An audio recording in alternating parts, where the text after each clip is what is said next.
I challenge the party to resolutely oppose statements and actions that undermine or distort our correct line of the revolution. All moves to damage the interests of the people of our great motherland or tamper with our unity, social harmony, development interests, sovereignty, security, and overall national stability should be decisively dealt with. In this regard, it is incumbent on the structures of the party to act boldly against anything that erodes or weakens or undermines the party's unity, our discipline, vitality, and strength. Unruly elements who are abusing various media platforms to cause alarm and despondency, while also sowing disunity and advancing misguided, nefarious political agendas within the country and the party, stand warned.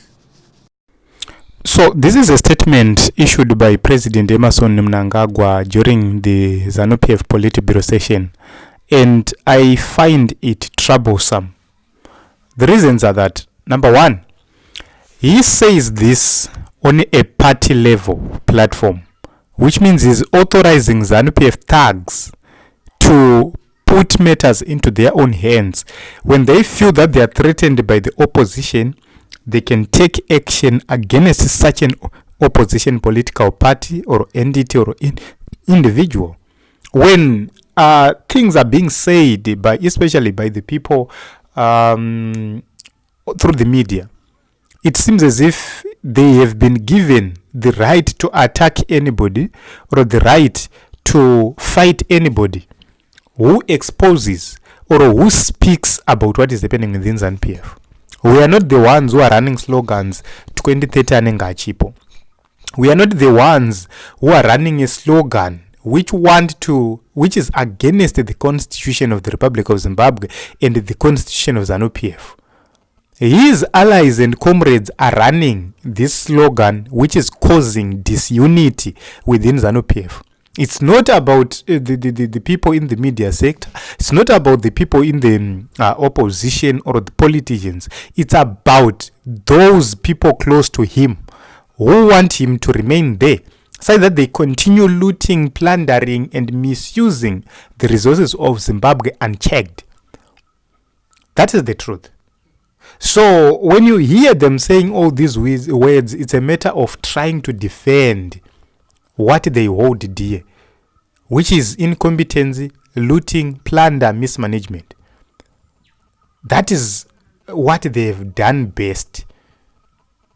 They are not doing anything in favor of the people of Zimbabwe. No, they are doing everything for themselves.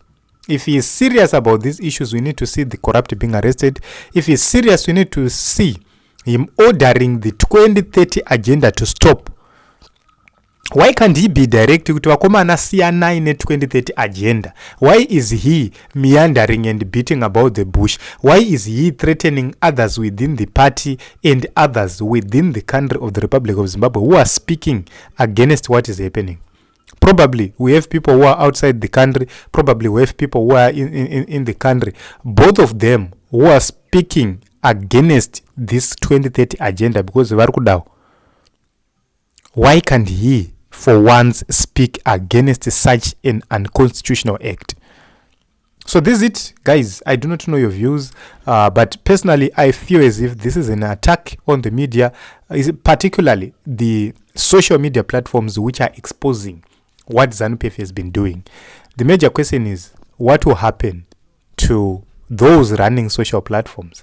Nobody knows, because ZANU PF has been given authority and an order to fight and do anything they want with those who are speaking out to correct the mess happening in the nation of Zimbabwe.